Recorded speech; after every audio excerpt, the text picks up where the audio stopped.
बिस्मिल्लाहिर्रहमानिर्रहीम अस्सलाम वालेकुम। Welcome back to my channel GF fashion studio.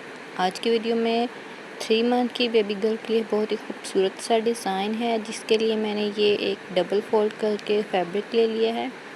उसमें आप नेक की कटिंग कर लीजिए, ऐसे आप शोल्डर की कटिंग कर लीजिए और इस तरह से आपने एक कट लगाना है जो कि शोल्डर की कटिंग के बराबर से थोड़ा सा आगे तक हो। ये जो शोल्डर की नेक की ये सारी कटिंग है, ये अगर आपको चाहिए तो आप मुझे कमेंट कीजिएगा, अदरवाइज़ आपको ये गूगल से या यूट्यूब से इसका पूरा एक आपको मिल जाएगा कि 3 मंथ की बेबी गर्ल का क्या फ्रॉक की कटिंग होती है।